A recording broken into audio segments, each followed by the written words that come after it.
बहुत समय पहले की बात है। एक बार एक गांव में एक किसान रहता था।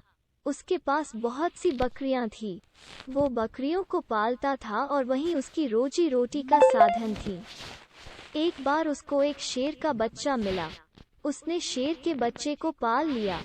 धीरे धीरे सागर बड़ा हुआ।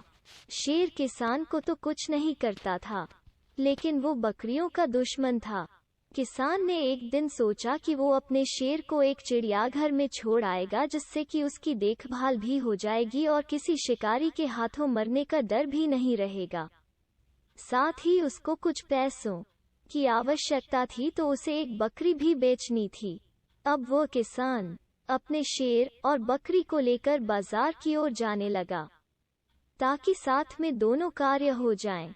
किसान के सामने शेर बकरी को कोई हानि नहीं पहुंचा सकता था। किसान ने साथ में कुछ घास भी रख ली बकरी के लिए।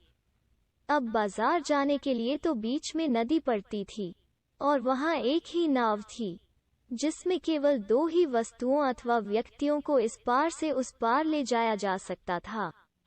किसान की समझ में नहीं आ रहा था कि वो करे तो क्या करे, क्योंकि अगर वो शेर को ले जाता तो बकरी घास खा जाती और अगर वो घास ले जाता तो शेर बकरी को खा जाता। बहुत देर सोचने के बाद उसे एक युक्ति सूझी। वो पहले बकरी को अपने साथ ले गया और उसे उस पार छोड़ आया। फिर वो नदी के इस पार आ गया।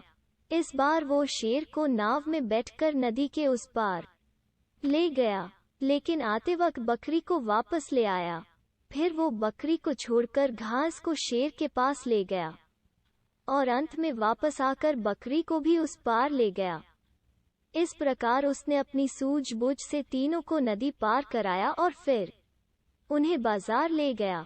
सीख, थोड़ी सी सूझबूझ और बुद्धिमानी से हर कार्य को संभव बनाया जा सकता है।